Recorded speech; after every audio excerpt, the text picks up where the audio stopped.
Everyone, welcome to my YouTube channel. I am Poonam Sharma. मैं BEd first year की classes शुरू कर रही हूँ, जिसमें paper third learning and teaching की बुक है, उसको हम स्टार्ट कर रहे हैं। मैं ऑलरेडी एक वीडियो बना चुकी हूँ, वो मेरी प्लेलिस्ट में आप उधर जाके देख सकते हैं। उसमें मैंने आपको लर्निंग और उसके कैरेक्टरिस्टिक्स के बारे में बताया। आज हम प्रोसेस ऑफ लर्निंग करेंगे, ठीक है। जब भी अधिगम का मतलब, सबसे पहले आपको पता होना चाहिए कि अधिगम होता क्या है, लर्निंग होती क्या है।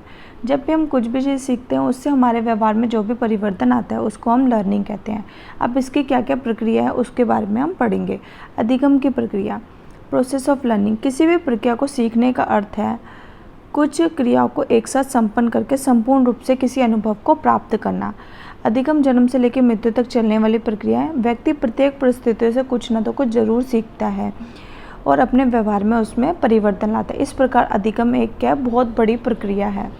डेशियल ने अधिगम प्रक्रिया के कुछ चरणों का वर्णन किया जो कि निम्नलिखित है। पहला स्टेप आता है इसमें अभिप्रेरणा। वह हर कार्य जिसे मनुष्य करना चाहे किसी न किसी अभिप्रेरणा से संचालित होता है। छात्र इसलिए पढ़ते हैं कि परीक्षा में पास होकर अच्छी नौकरी या व्यवसाय हासिल करें। अभिप्रेरणा ही उद्देश्य की ओर ले जाने का कार्य करती है। अगर हम मोटिवेट ही नहीं होंगे किसी काम करने को, तो हम कोई काम कर ही नहीं सकते हैं, ठीक है। अभिप्रेरणा के बाद है उद्देश्य। हमारा कोई ना तो कोई उद्देश्य होगा, तभी तो हम काम कर रहे हैं।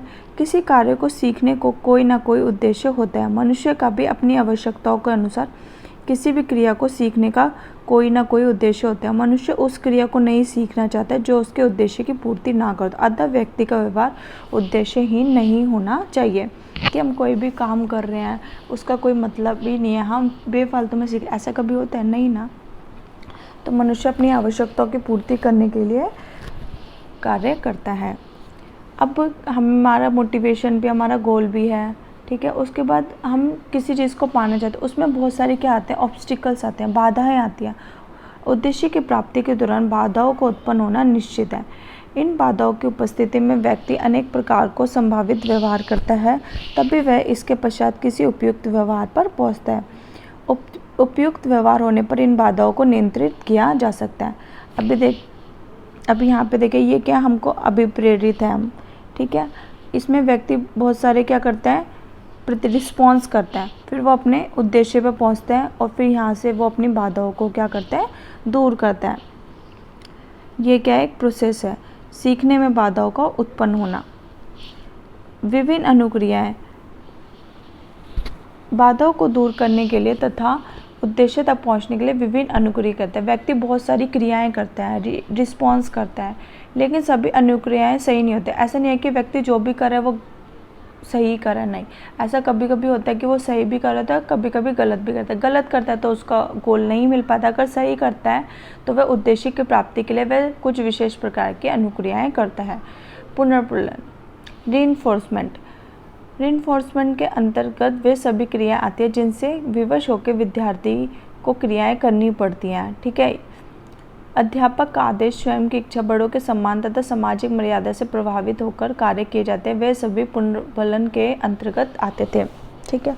हमको सरकारी नौकरी पानी है, ठीक है। एक तो हमारे खुद के अंदर से तो नहीं, हमें पढ़ना है, आगे कुछ करना है, ठीक है। एक फैमिली प्रेशर भी होता है, इसी को क्या बोलते हैं, हमें कोई प्रेशराइज करे, रीइंफोर्समेंट करे, उसी को बोलते हैं।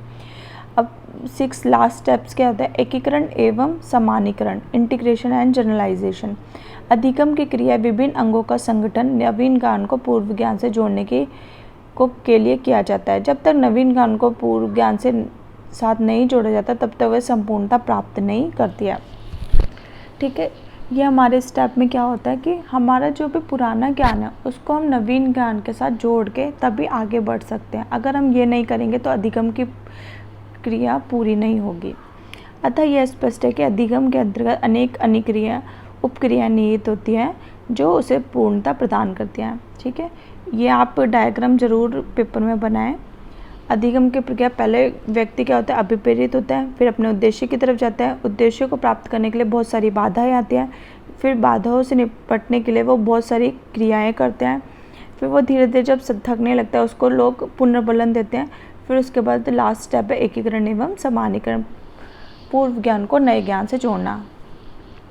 आई होप आपको मेरी वीडियो पसंद आए। अगर आपको मेरी वीडियो पसंद आती है तो प्लीज़ लाइक एंड सब्सक्राइब करना ना भूलें। Thanks for watching my video.